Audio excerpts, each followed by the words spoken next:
Let's go. Let's get it. Let's get it. Let's get it. All right, guys. Yeah, okay. Okay.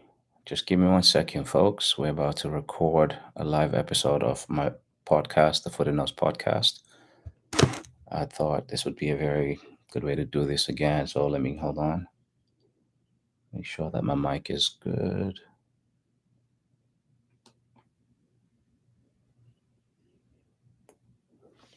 All right, let's go.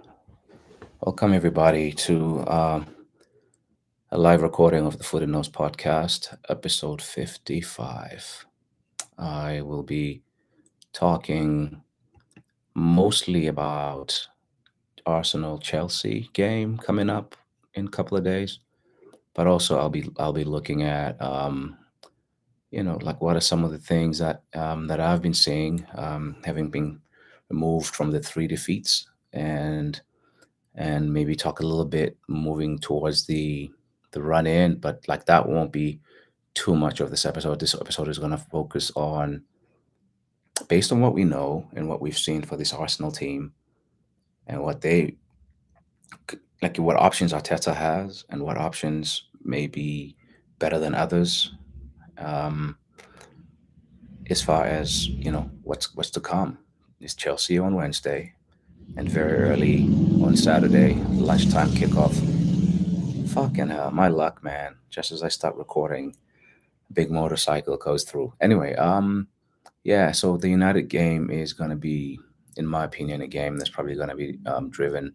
The result is going to be driven by, you know, battle of attrition kind of situation there, because United are playing against Liverpool.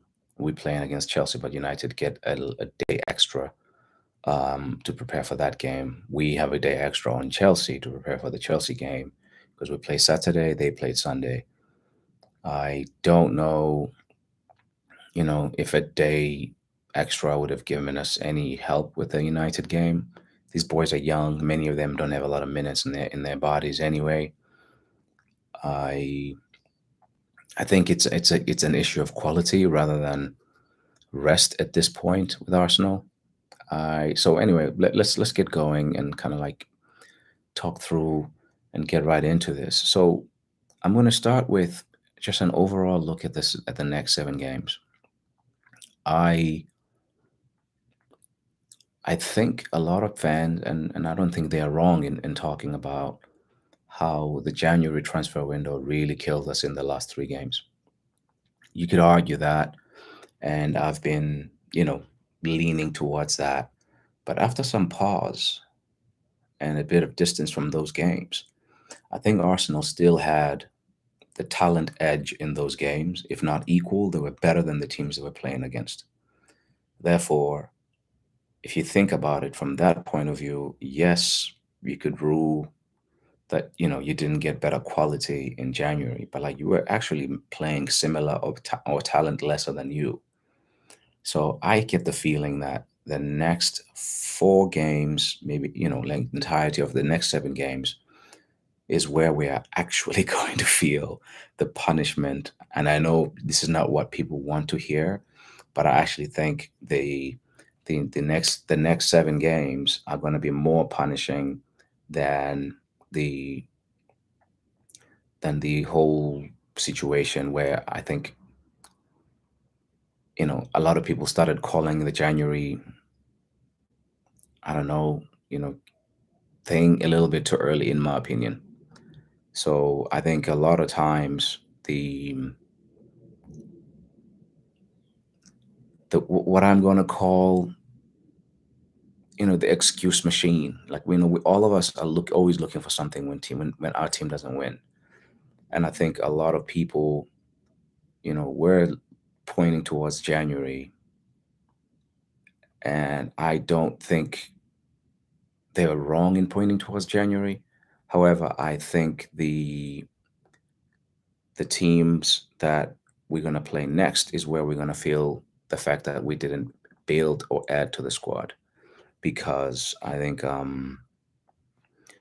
they just have a talent advantage over us. I think Chelsea has a better team than we do, and squad, and I think Man United may play like a Sunday league team at times, but they are actually a better team, like of players. They have better squad than Arsenal do. Like we can't deny that as an Arsenal fan. As much as I love football and I enjoy watching different teams, I still think Chelsea, is a superior team to Arsenal, and we are unfortunately playing them for the second time in the season at our weakest point, right as they are kind of finding themselves again. They had a little bit of a wobble, um, before the Madrid two legs, in the Champions League, and I guess a lot of that had to do with what was going on at their club. And it can happen, right? A club can be destabilized by a lot of things. Um, and I'm not gonna go into all the details of what's happening in Chelsea. Everybody knows what's going on there. And so, yes, it did kind of maybe trickle down into, some players' minds, especially those who were maybe in the middle of negotiations with the club, and others who were also trying to figure out their futures. So, with all of that in mind, I think Chelsea, you know, probably would have been a better team to play around the breaking of the news, and we were actually playing better football at the time. But fortunately for them, we are playing them at a time when they are going this way and we're going, kind of like jumping off a cliff kind of situation. So I think Arsenal will be at a talent deficit in that game. United, talent deficit. And I think with Ronaldo, a player who, when the lights shine brightest, he performs at his peak. I don't think there are any Arsenal players, we can name and say, okay, that's the guy. When the lights and the stage gets brightest and big, who is the guy that Arsenal go to and say, oh, you get us the goal? We haven't had that player for a while. What most Americans will call a clutch player. We don't have that at Arsenal. Um, and if it's there, that guy hasn't discovered that in himself yet, right? Because this is a new team. Yeah, it's a new team. I'm not knocking them. I actually love these boys. I'm just, calling it the way I see it. I think the January transfer window, stuff is going to start hurting now, even though, you know, we had three losses that I think Arsenal could have avoided, whatever the circumstances. I think whatever happens, come, you know, 38 after Everton final whistle, we're going to look at the last three games probably one way or another, and say that's when, you know, that's when blank. That's going to be the period I think a lot of Arsenal fans will look to. Um, but to be fair, these boys have also played hope back into our minds and played hope back into our hearts and believe in them. That's why this thing stings as much as it does. Now, West Ham away, I think equal talent there, or maybe they'll be slightly better. But I think that the balancing factor there might be the fact that we will play them around the time they'll be playing the semifinals of the Europa League. So that might be a schedule challenge for them. Just like the Manchester United game for us and United will be a schedule game where it's like whoever loses that game could, just chuck it to the schedule and say that was a schedule loss, even though you can't afford any loss at the moment. Leeds, that one at home, you can expect a win, but you never know. Spurs away, another challenge. So I've counted of the next 4 or 5 games, I've counted four where I'm like, there's four teams there that I think at worst they would feel like they have the same level of talent as us or better. And I think Chelsea, United, and Spurs could probably feel better about their talent, options going into those games, barring an injury, obviously, to Kane and Son and Kulusevski. Those would help. But I don't count on things that haven't happened. So you can't bank those. And then you have Newcastle and Everton, those games. Who knows what will be the state of the mind of our players and the state of the mind in those clubs when those games come around eventually. So I just don't. I'm looking at the schedule here, and I'm like, oof.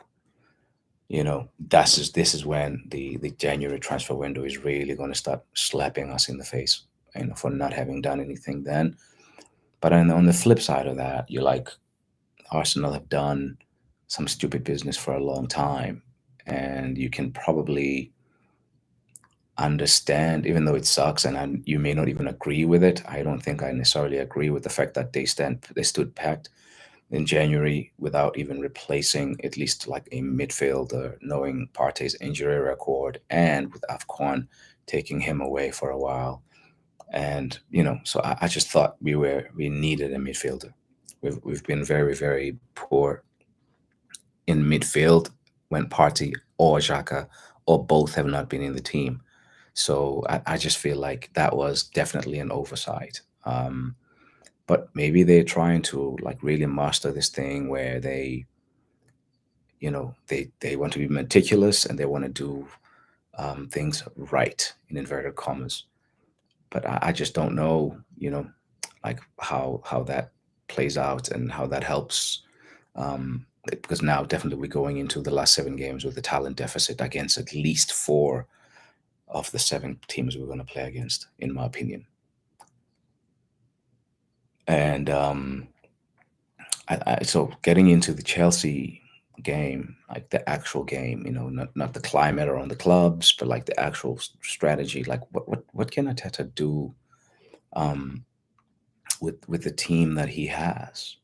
And I'm kind of thinking, yes, against Southampton, he played with a team that was able to keep the ball there, but it was a little bit ambivalent and a little bit unsure about what to do when given the keys to say, okay, you have the ball, attack us, show us what you can do, which is what Southampton mostly did in that game. They didn't come out to play.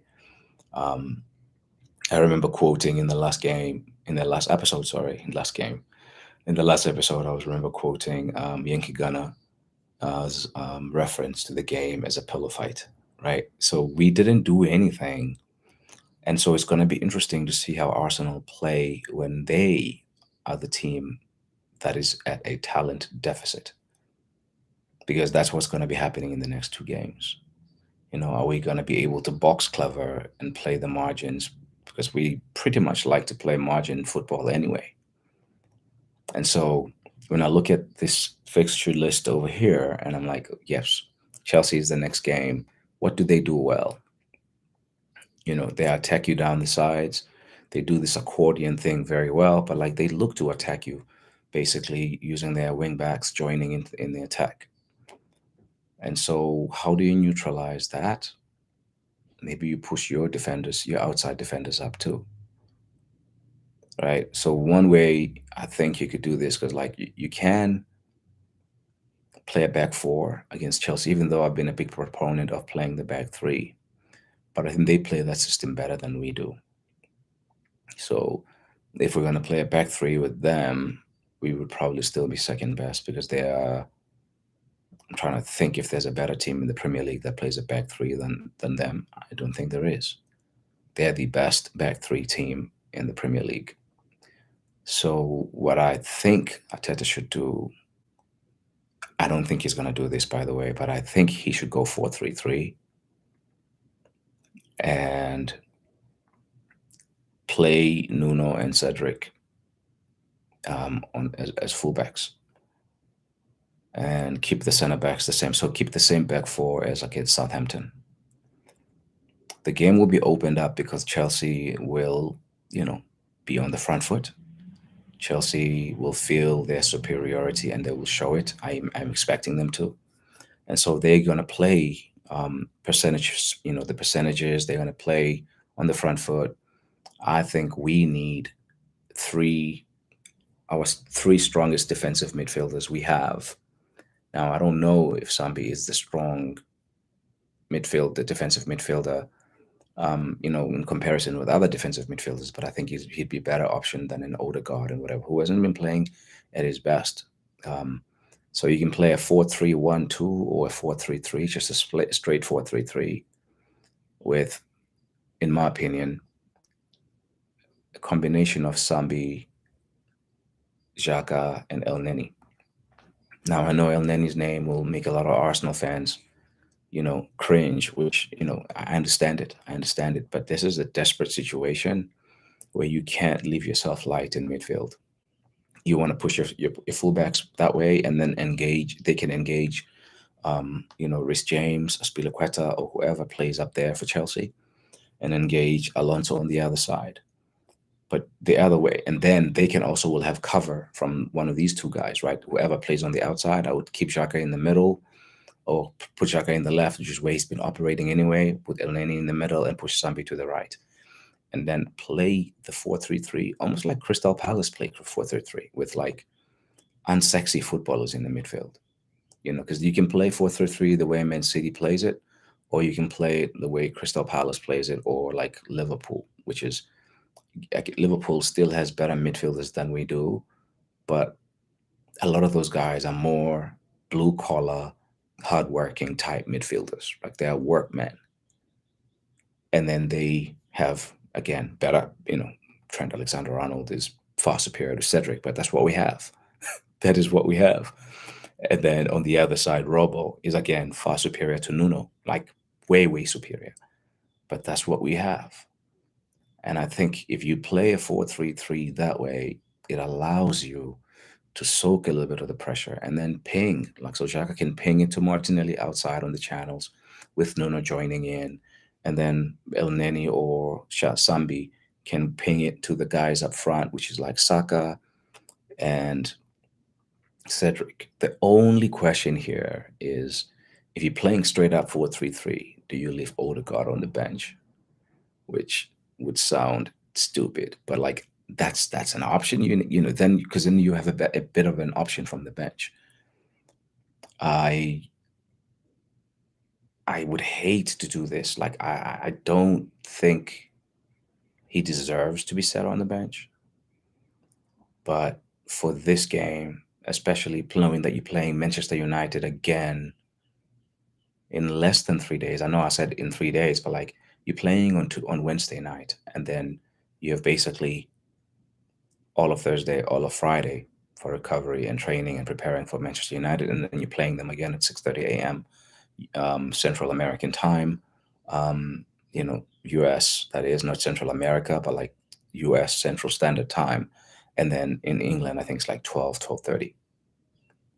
So you might need to rest some of those boys up front.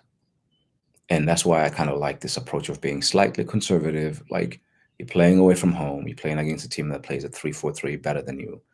You might plug in some of those. And I guess with those 4-3-3, those three guys could also block the balls to the 2 10s that Tuchel likes to play with. And they, at the moment, they're on fire, those boys. Mason Mount is, I know sometimes as Arsenal fans will like to laugh about him and laugh at him, but he's a quality player, and he's finding form at the right end of the season for his club. And then, Timo Werner might join in, or the American kid Pulisic with Kai Havertz, who is a very smart footballer and high quality footballer. So I guess my thing is like, so what do you do? What do you do here if you don't go 4-3-3? Because at least you're still holding on to some of the principles, right? You've been preparing this team anyway to play 4-3-3, but just played with unsexy midfielders for a day, or maybe even both games. You play the same three midfielders who will protect Ben White, who's been committing some stupid fouls recently, who seems to be carrying a bit of a knock too. Because the alternative is then going back three. But let me see, like, what could you do up front? I'm curious to hear what you guys think. What could you do with the center forward? Because at the center forward position, you could either play Odegaard as a false nine, but I think he'd be wasted there. That's why I was thinking, like, just a full-on striker, like Eddie, maybe, or Pepe, somebody, a striker, like not Odegaard.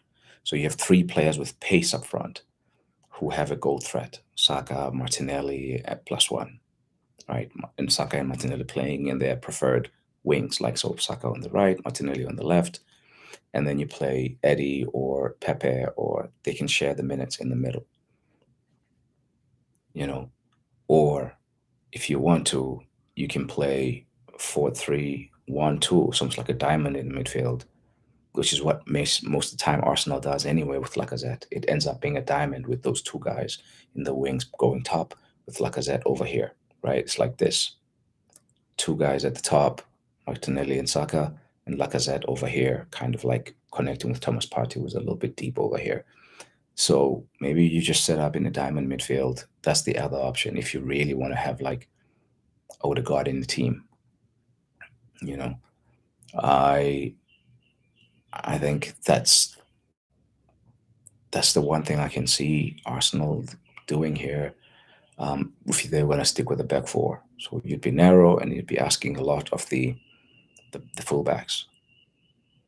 The other option is going back three. So instead of El Neni, you put in Holding between White and Gabriel at the back.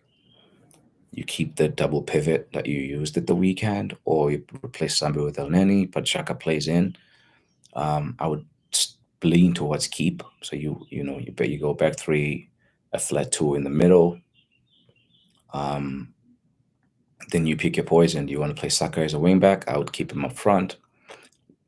Put Nuno at wing back, Cedric wing back on the other side.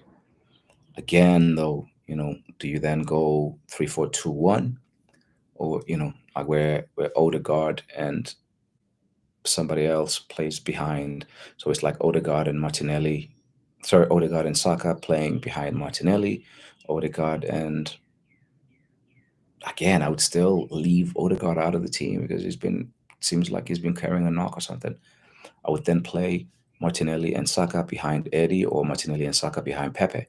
At least that's an option, right? Like I'm not thinking that like any of these options are perfect. But like what can you do? Because you're not going to give up on the season. You're just not going to give up on the season with so much to play for. And that's the insane thing here, is like there's still so much to play for. And yet, like a lot of Arsenal fans, including myself, have been feeling dejected over the last, 2 weeks or so. I've stopped even listening to some of the other podcasts that I normally listen to because of the negativity that I'm expecting to hear, and all the bullshit that I'm expecting to hear. So I'm out here trying to, find a therapeutic way of dealing with all this stuff. And I thought this is the way forward. Like just like sorry, focusing on the way forward and focusing on what you can do, because it's so easy to dwell on games that have already been played. But I think the time to do that, to be honest, would be in the summer, when you can Arteta, Edu, the board, when you can actually do something about it. Right now, like you chug along, because all you have is what you have. I know it sounds like, like this is very Arteta friendly, or this is very Arsenal centric, but like, what can you do? Like, you're a supporter of the team. You have to criticize for sure. There's time for that, but then they haven't played the Chelsea game. They haven't played United, even though I don't think we stand a good chance of winning those games because of like what I said in the previous pod. I said in the previous pod, we at the moment at Arsenal are finding ourselves asking too many people to perform at levels that they've never done before. It's normally, an integration process, that is kind of gradual and planned and whatnot. There's a plan here, but there's been a radical planning phase of like, get everybody out that we don't want, and then let's get a lot of players in who aren't ready yet to do what we're asking them to do, but we will mold them up. And this is the part of the molding up that's hard. And that's hard, especially for fans who have been for a decade and a half been listening to, just club media stuff of like, hey, we will do better next year, and we're going to invest, we're going to go to the Emirates Stadium, we're going to be performing against the top teams in Europe and blah blah blah blah blah blah, all those promises. But like that's 15 years ago now. Like there's new people, at the club who are making decisions. And so like I understand how easy it can be to kind of mix all of that into what's happening right now. Because as a person, like you, we do have a collective memory as a fan base. And I myself am guilty of some of these things. I'm not sitting here saying those people. I'm part of those people. I am part of us, or they, or whatever I may be saying, the pronouns I'm using. I'm part of all that. I'm just now waking up to the fact that, like, the challenges sometimes are much more complex than we're able to see from a TV screen or just from watching the game at the stadium. There's usually a lot more nuance and context than we have the patience for, and I get that. Not all of us have the patience for nuance and context and all the you know stuff that we don't really have time for. And so that's why these guys get paid the big bucks to do the things that they do. But yeah, I think be compact, be hard to beat, play on semi on Arsenal football, in my opinion, um, and try to counterattack. Try to counterattack. Chelsea will probably be easier than some of these games we just played because they are going to be coming at us. It's going to be how hard we work off the ball, and we're going to spend a lot of time without the ball. So we're gonna have to be ready, and that's why I think United is going to be harder than it really is because United is not a good team. They have good players. However, they play Tuesday. They also have a bigger squad than we do. We play Wednesday. We're going to be running a lot without the ball. That will then make Saturday that much harder. Um, but yeah, it's hard. It's hard for football fans. But I want to say this before I get to like some of my closing thoughts. The Premier League, a lot of us like fought against the Super League, which I think was right. And one of the major things that we were saying was, yeah, it's anti-competition. It's not good for the competitive landscape, the pyramid, and whatnot. And what the Premier League has done well compared to other leagues, right? They have their faults. But what the Premier League has done well is to make sure that everybody eats. Everybody gets to eat. Now, of course, some of the other teams have richer sugar daddies than others, but like from the TV deal, all that money gets spread like pie gets spread around quite well in the Premier League. And what that has led to over the last decade and a half has led to a very, very competitive, rich middle class. And Arsenal is kind of like on the upper end of that middle class because they've been trying to do the sustainability thing. But like what that has done, it's narrowed the margins for error for many, many clubs outside of the top two, right? I mean, in Chelsea, if you think about it, they've spent an exorbitant amount of money and they're like dragging way, way behind the top two. Now, you can get lucky like Liverpool and find a generational manager and then have him and a great scouting team around him, and they can take you to the promised land, right? But there aren't many Jurgen Klopps out there. So that's the Liverpool sauce.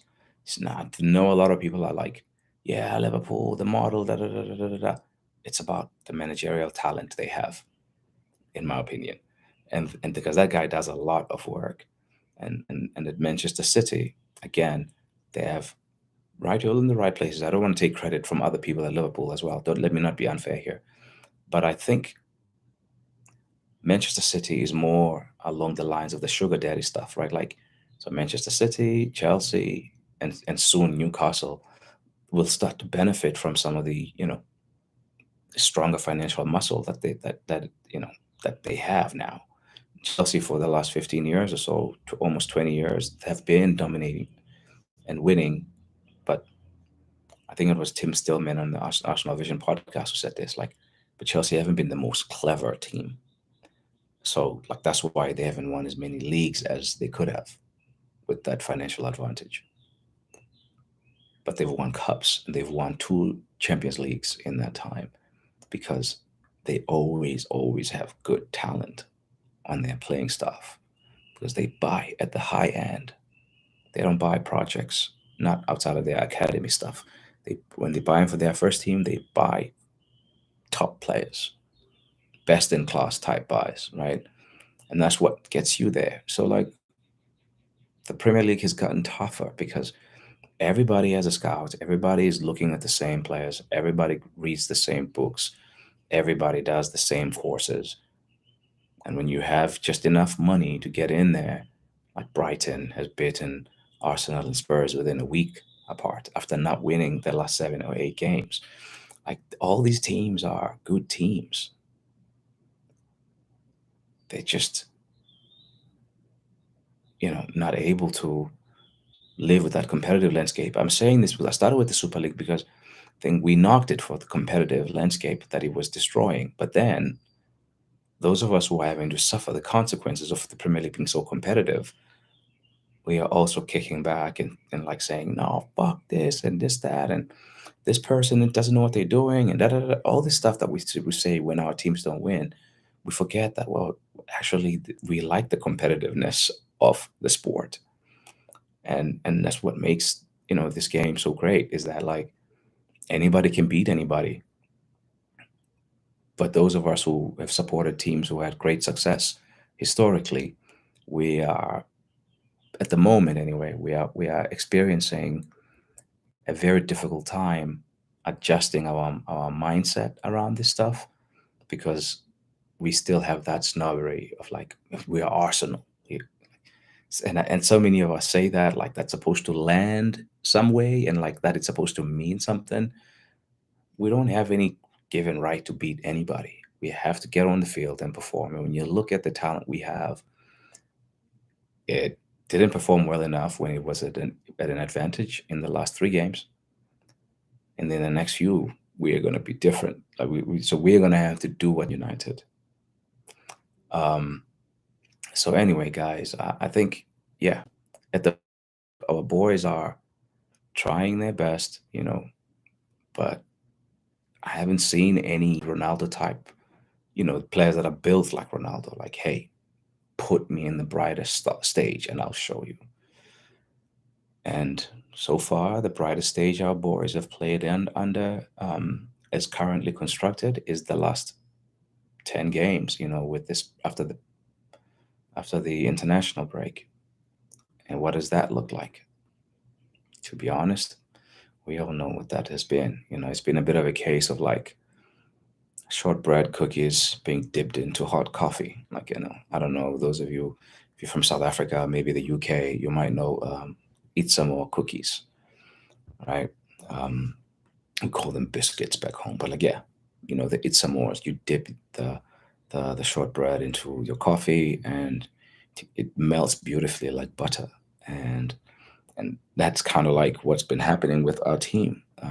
It's just been very, very difficult to see the boys like they have been in the last few weeks. But this is where we are, and we gotta love them, and we gotta keep supporting them, and we gotta keep thinking together and arguing sometimes with one another because we all want to be right about what needs to happen. But it's a very hard journey, and all we gotta do is look at Old Trafford, and they've been dealing with it longer than us, and they've been throwing more money than us at it, and they still haven't figured it out. So I guess only time will tell if we have the right guys making the decisions. But right now, like, let's get behind them as much as we can. As much as it sucks to watch us lose, and it sucks to, you know, just sit through a 90-minute performance after 90-minute performance after 90-minute performance, where you've gotten very little out of out of what you've done in the game. And we've gotten the worst possible outcomes from these last 3 games. We were not as bad throughout all of them, but I didn't want to talk about that today because, a loss is a loss is a loss. And we lost all 3 games. So that's where it's at. I mean, I'm not, I hope I didn't paint a picture of too much somber mood or whatever. But yeah, that's the truth, man. We are in a developmental phase that requires a lot of thinking, a lot of strategy, and maybe we praise Ateta and Edu for standing packed in January, in the summer, once we see what they do, or maybe we don't. Again, time will tell. But panic buys have also not been the way. So maybe there would have been a middle ground, but then whatever middle ground player we would have bought as well in January would have been then the average squad player, right? Some may argue though, like maybe because Eddie and Laka are both leaving, we may have been able to find maybe our third or second choice striker for next year. We'll see about all of that in the summer. But right now, it's like, what do we do at Chelsea? And that's why I was talking about that game. Let me know what you guys think. You know, Bonisile Intlemeza or at Bonzito on Twitter. You can reply also on my YouTube channel comments. What do you guys think about where the club is at the moment, and what solutions? Maybe I didn't think of the best ones, but I'm just curious. All right. Hope to talk to you guys after an Arsenal win in the Chelsea game. All right. Cheers.